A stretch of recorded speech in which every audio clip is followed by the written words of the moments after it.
Nosso analista de internacional, Lorival Santana, também está aqui conosco. Eu gostaria de fazer muitas e muitas perguntas, Lorival. Estou com várias aqui, meu caro. Nós vimos os protestos em Los Angeles, onde se concentra a maior parte de uma população iraniana fora do Irã, e eles realmente comemorando estes ataques e até pedindo aí por Reza Pahlavi para assumir o comando do país, ele que é descendente do último Shah iraniano antes da Revolução Islâmica de 79. Gostaria de entender como que o senhor enxerga essa possibilidade de realmente o regime iraniano cair, sofrer uma mudança por completo. Nós vemos estes pedidos e até essas demandas por parte da população que está de fora do país.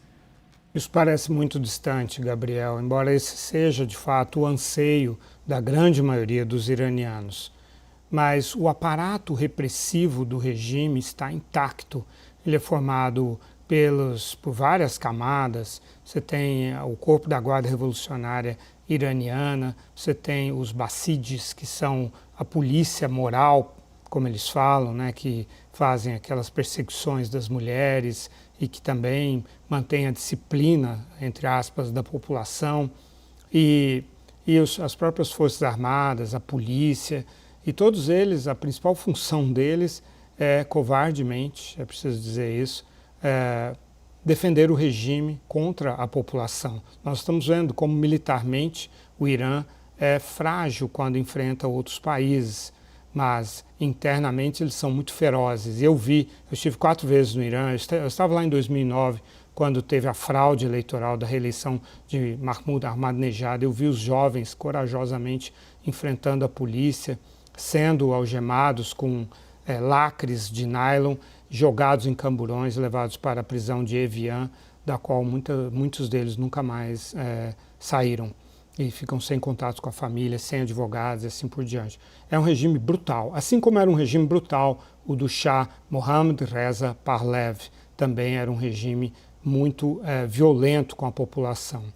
Então, falta uma ponte entre esse anseio de chegar ao poder, de derrubar esse regime que é realmente muito rejeitado, e como chegar lá, como fazer, como enfrentar esse aparato repressivo que, como eu digo, está intacto. Uma coisa é você destruir os mísseis, a marinha de guerra, as defesas antiaéreas, até mesmo as milícias que estão fora do Irã, que são apoiadas pelo Irã, os grupos terroristas.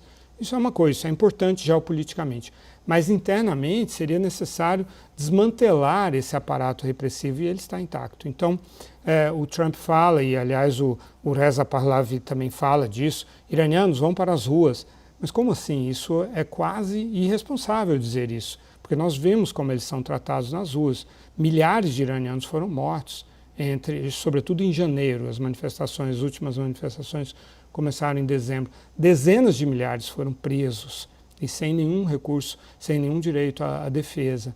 Então, isso não é suficiente para mudar o regime iraniano. Não há uma organização, não há uma oposição organizada, não há partidos e muito menos grupos armados, que seriam necessários. Seria necessária uma guerra civil agora para derrubar esse regime. Não há grupos armados, não há essa possibilidade agora. Então é por isso que essa figura do Reza Pahlavi aparece como uma figura importante, porque ele é um dos únicos que são conhecidos como alguém que se coloca aí como candidato. Mas uma coisa é você ter essa figura lá, que está, aliás, no exílio, passou toda a vida no exílio. Outra coisa bem diferente é derrubar os líderes que estão lá no poder, sustentados por milhares e milhares de muito bem armados e dispostos a tudo, guardas revolucionários, basidis, policiais e militares. Então, essa ponte é que não existe e é por isso que o regime iraniano está destinado a continuar no poder, como aconteceu na Venezuela, inclusive, né? O regime venezuelano não foi derrubado. O Trump conseguiu negociar com elementos do regime para que eles continuassem no poder e passassem a fazer aquilo que os Estados Unidos queriam. No Irã não é possível conseguir isso, porque o regime está ideologicamente todo fincado numa estrutura, num racional de nacionalismo que se coloca contra as interferências dos Estados Unidos. Então, um regime dificilmente se sustentaria dessa forma. Pode haver algumas negociações pontuais, claro que pode haver um acordo nuclear, pode haver um acordo que leve à retirada das sanções contra o petróleo, pode haver uma saída negociada. Aliás, estava havendo negociações e os omanes que intermediavam essas negociações diziam que estavam muito próximos de um resultado significativo essas negociações, quando no sábado os Estados Unidos e Israel iniciaram essa campanha. Também não estou dizendo que o Irã estava cedendo em tudo. O presidente Trump diz que o que o levou a esses ataques foi que o Irã não queria abrir mão do seu programa de enriquecimento de urânio, né? E isso foi decisivo para ele. Pode ser, ok, faz sentido. Os iranianos talvez não tenham sido hábeis na negociação também, existem todos esses aspectos. Mas dizer que agora o Irã está pronto para um novo regime, isso não é verdade. E falando do outro lado, o Lorival, Estados Unidos, já vemos um Donald Trump com popularidade mais baixa desde que assumiu o comando da Casa Branca, por conta da sua política tarifária, por conta dos diversos, até envolvimento, no caso Epstein. Nós tivemos vários fatores que acabaram detraindo a imagem de Donald Trump perante o seu eleitorado. E agora ele se envolve diretamente em um conflito, novamente se envolve diretamente em um conflito, atacando diretamente o Irã.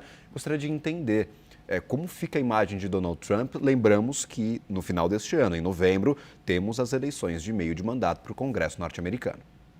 Gabriel, o veredito político eleitoral em relação a essa campanha chamada de Fúria Épica depende de 3 fatores. O primeiro essa foi uma guerra de escolha ou uma guerra de necessidade? Os Estados Unidos estavam ameaçados pelo Irã, o Irã estava pronto para atacar os Estados Unidos de forma contundente, ou os ataques que o Irã fez depois a alvos americanos são uma consequência do bombardeio americano? Esse parece ser o caso. O próprio Trump disse que tinha desmantelado, obliterado toda a infraestrutura de enriquecimento de urânio em junho, e a inteligência militar americana disse que levaria 10 anos para o Irã recuperar essa capacidade. Então, o Irã não tem mísseis capazes de atingir o continente nos Estados Unidos. Pode atingir bases militares. E não estavam fazendo isso, aceitaram, engoliram aqueles bombardeios de junho.